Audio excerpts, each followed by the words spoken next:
सिंध सां इहा वेधन 1947 खां वठी आहे। 1947 खां वठी लियाकत अली ख़ान जी क़यादत में जेका टीम आई हुई उन्हनि पंहिंजे माण्हुनि खे इहो सम्झाए छॾियो हो त तव्हांखे सिंधियुनि सां ज़म नाहे थियणो। जॾहिं त पंजाब में बि त विया हुआ न हिंदुस्तान खां माण्हू। मुल्तान में इलाही उर्दू ॻाल्हाईंदड़ आबादी वेठी आहे, मुज़फ़रगढ़ में वेठी आहे, देरा गाज़ी खान में वेठी आहे, उहे उते सभु ज़म थी विया। पर सिंध जे उर्दू ॻाल्हाईंदड़ जेको हिंदुस्तान खां आयल माण्हू उनखे लियाकत अली ख़ान वारनि सिंधियुनि में ज़म थियणु न ॾिनो।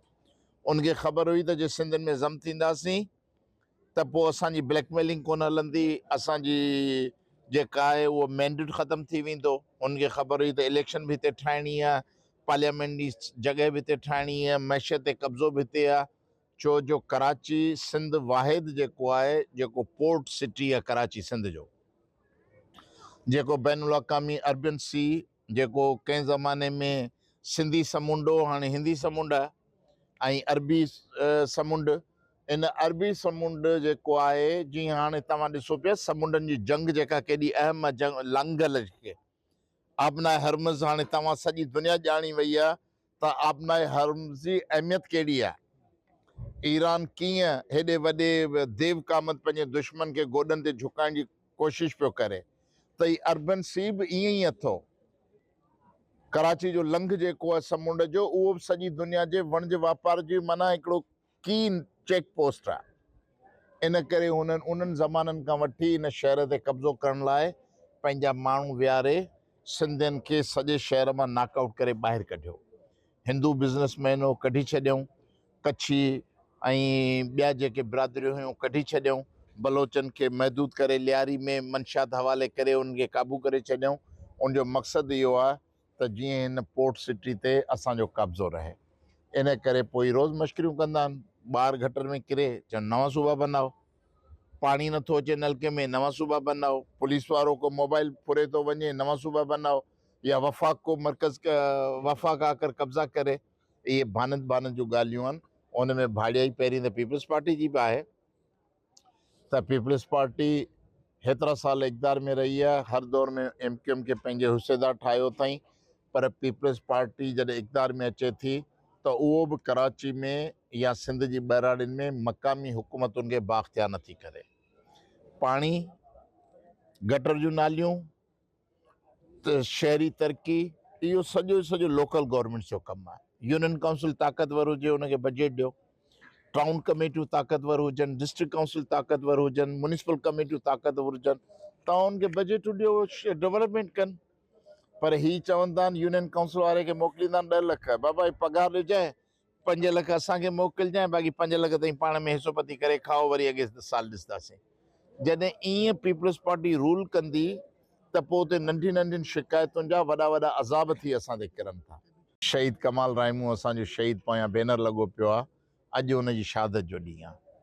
त हिकिड़ा दोस्त असांजा उन्हनि जे कब्रिस्तान ते वियल आहिनि, थरपारकर जो उमरकोट जे थर जो डेज़र्ट एरिया जो असांजो साथी हो, ऐं अॼु इतफ़ाक़ सां हुनजे नाले सां मनसूबी इफ़्तार पार्टी आहे। दुआ गो आहियूं अलाह ताला शहीदनि जो हमेशह नां ऊचो रखंदो, शहीद ज़िंदा रहंदा ऐं हिकु ॾींहुं पाण मंज़िल ते रसंदासीं। ऐं इंशाअल्लाह ही जेके बि कामयाबियूं आहिनि इहे सभु उन्हनि शहीदनि जे मरोने मिनत आहिनि। ज़िंदाबाद, महिरबानी। मजमूई तरह हिन वक़्तु सॼी आलमी सूरत सुठी कोन्हे, ऐं पाकिस्तान त वरी ख़ासि अहिड़े इलाइक़े में आहे जिथे पाकिस्तान जे मशरक़ी हिसे में बि हर वक़्तु ख़तरो ऐं दुश्मनी आहे। हाणे त मग़रबी किनारे ते बि अची वई आहे सूरत हाल। त ईरान जेको असांजो उत्तर जो इलाइक़ो आहे उन में त तव्हां पाण ॾिसो पिया त सॼी दुनिया जेका अची लथल आहे, इन करे ॾाढो दुनिया सॼे इन आलमी बहरान मां गुज़रे पई। असीं सभु इन हक़ में आहियूं, दुआगो आहियूं त 3 आलमी जंग न छिड़े, या जंग शिदत न इख्तियार करे जो 3 आलमी जंग छिड़ी वञे। ऐं जे 3 आलमी जंग छिड़ंदी त पोइ ख़बर न आहे केतिरा करोड़ा बेगुनाह इंसाननि जो क़त्लेआम थींदो, ऐं सॼी दुनिया जेका आहे सा वरी 2 सदियूं 3 सदियूं पोइ ते हली वेंदी। त जे पाण बि उन ई हालतुनि में इन ई सूरत हाल में रहूं पिया, सिंध में मजमूई तरह हुक्मरानी जो तर्ज़ अमल साॻियो आहे, ज़रे बराबर बि तब्दीली कान आई आहे, उहा ई साॻी करप्शन आहे, लुट फुर आहे, मंशियात फरोशी आहे, MPMNA समूरी बुराइनि खे भाकुरनि में भरियो ऐं सिंधी मुआशिरे जे मथे मड़नि पिया ऐं पढ़ियल गढ़ियल नौजवान बेरोज़गारी जे अज़ाब में मुब्तला आहिनि, रोज़गार कोन्हे, ज़हनी मरीज़ थी विया आहिनि, ख़ुदकशियूं कनि था, मंशियात वापराइनि था, त सॼो मुआशिरो तितर बितर आहे ऐं हेठि सतह ते अरबा खरबा रुपया USAID जा, वर्ल्ड बैंक जा, तालीम जे सुधारे जूं स्कीमूं तव्हां ॾिठो, पर अञा ताईं सिंध में तक़रीबन 80 लख ॿार जेके आहिनि उहे स्कूलनि खां ॿाहिरि आहिनि, पढ़ाई जे दायरे खां ॿाहिरि आहिनि, बर्बाद हालत आहे। इस्पतालूं ठीके ते हलियूं वयूं आहिनि जो माण्हुनि खे हाणे स्प्रो जी गोरी बि सरकारी इस्पतालुनि में नथी मिले ऐं इस्पतालुनि जे ॿाहिरि हज़ारे माण्हू ईअं कतारुनि में पिया आहिनि जो इस्पतालुनि में उन्हनि खे विहारणु, बिस्तरो ॾियणु, चादर विछाए ॾियण जो बि इंतज़ाम कोन्हे। त एॾी वॾी बेरा रवी हिन सरकार सिंध में लाए रखी आहे, पर अफ़सोस इहो आहे त उहे अनचैलेंज्ड आहिनि सिंध में। अपोज़िशन जेका आहे उहा नाले मातिर आहे, छो जो सभिनी वॾेरनि गॾिजी सोशल क्लब ठाहे वरितो आहे पाण में।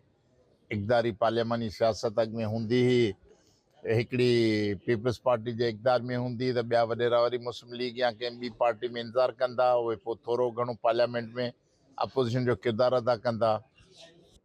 हाणे पार्लियामेंट में अपोज़िशन आहे कोन, हिकिड़े पासे पीपल्स पार्टी सभिनी वॾेरनि खे गॾु कयो वेठी आहे, ॿिए पासे MQM आहे जेका ब्लैकमेलर जो टोलो आहे, उन्हनि खे रुॻो पंहिंजी सियासी नफ़े जे लाइ सरकार खे कॾहिं अॻियां कॾहिं पोयां ब्लैकमेलिंग करे ज़ाती रायतूं वठणु हूंदियूं आहिनि।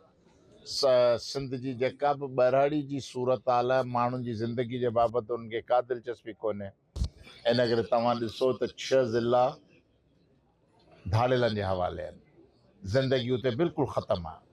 तव्हां ॾिसंदा हूंदव त तव्हांजे ठटे में केतिरी आबादी आई आहे, इन्फ्लक्स केतिरो थियो आहे माण्हुनि जो। इहे सभु कंदकोट, कशमोर, जैकाबाद, शिकारपुर, कबाली जहिड़नि जा सतायल माण्हू, धाड़ेलनि जे अज़ाब जा सतायल माण्हू, बेरोज़गारी सतायल माण्हू, उहो ॼामशोरे खां वठी वेहणु शुरू थिया आहिनि, पोइ ॼामशोरो, पोइ हैदराबाद, पोइ कोटड़ी, पोइ मकली, पोइ ईअं कराची ताईं वञी माण्हू आबाद थिया आहिनि, जो माण्हुनि वटि ज़िंदा रहण जो को रस्तो कोन्हे।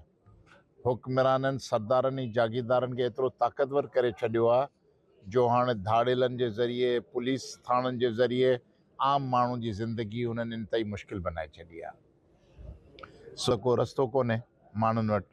बाक़ी जेको ई शऊर आहे, जेको थोरो घणो सोशल मीडिया जी एक्टिविटी आहे, या ई नौजवान आहिनि शहरनि में जेके थोरो अहसासु करे सघनि था ग़ुलामी, ज़िलत, बुख, बदहाली, उनखे अहसासु करे सघनि था।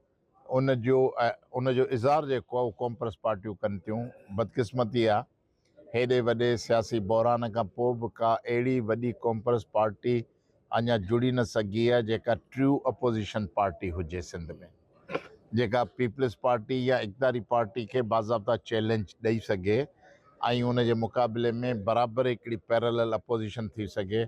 उहा अञा कॉम्प्रेस ई कोन्हे। असां अञा कॉम्प्रेस पार्टियूं आहियूं ऐं नंढा प्रेशर ग्रुप्स आहियूं। सिंध जा वॾा मसइला थियनि था, मसइलनि दरिया ते धाड़ो लॻे थो, कालाबाग डैम ठहे थो, कैनाल ठहनि था, इन ते असीं हलचल हलायूं था त सिंध में असांजी ॻाल्हि ज़ोर वठे थी, माण्हू जो साथ मिले थो, असां कंहिं न कंहिं शिकिल में उनखे रोकण में कामयाबु थी था वञूं। अहिड़े तरीक़े सां सिंध में का नस्ली दहशतगर्दी अचे थी, उनखे मोह ॾियूं था।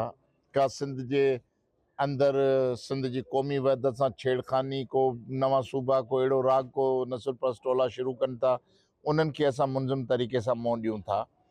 पर इहो आहे त सिंध जे मजमूई इज्तमाही मसइलनि लाइ कोन्हे, इहो असांखे बि सोचणु खपे ऐं मजमूई सिंध जे सिविल सोसाइटी खे बि सोचणु खपे त जेका सिंध जी सिविल सोसाइटी, असीं पढ़ियल गढ़ियल माण्हू, लखा माण्हू आहियूं। हाणे जेकॾहिं 6 करोड़ आबादी मां चवां, 6 करोड़ आबादी में घटि में घटि 25% माण्हू पाण पढ़ियल गढ़ियल आहियूं, जेके मिडिल क्लास ओरिएंटेड आहियूं। को प्रोफेसर आहे, को लेक्चरार आहे, को रिटायर्ड आहे, को आबादगार आहे, को 50-100 एकड़नि जो आबादगार आहे, को दुकानदार वापारी आहे, को कारखानेदार आहे। त इहे सभु डॉक्टर, इंजीनियर, वकील, इहे सभु गॾाईंदासीं त पाण 25 खां 30% आहियूं। इहो पाण सभिनी लाइ सवाल आहे त भई पाण छो पंहिंजे वजूद तां पंहिंजी बका जे मसइलनि खां एॾा लातालुक थी विया आहियूं जो इन्हनि वॾेरनि जागीरदारनि खे पाण खुलियो मैदान ॾेई छॾियो आहे त जीअं वणनि तीअं कंदा रहनि ऐं उन्हनि जो को पुछाणो कोन्हे। सो इन करे मां उन सॼे समाज खे अपील कयां थो त अकेले घर में वेही रोअण जे बजाए ॻोड़ा ॻाड़ियो या गारियूं ॾियो या मायूसी में वञो, इन बजाए कंहिं बि संजीदा क़ौम परस्त सियासी पार्टी सां जुड़ो। जीअं जुड़ंदा वेंदव अवामी सघ वधंदी वेंदी, तीअं तव्हां ॾिसंदव त सिंध में ई जेके बि ज़िलतूं आहिनि, मंशात फ़रोशी असांजी चेल चिबी करे छॾी आहे। हाणे MP MNA जे मंशात फ़रोशनि जा ब्रोकर हुजनि ऐं SP ऐं DC ऑफिसूं उन्हनि जा जेके मुआफ़िज़ हुजनि त मंशात फ़रोश को हिकिड़ो आम समाज सुधार ख़तमु करे सघे थो, नथो ख़तमु करे सघे।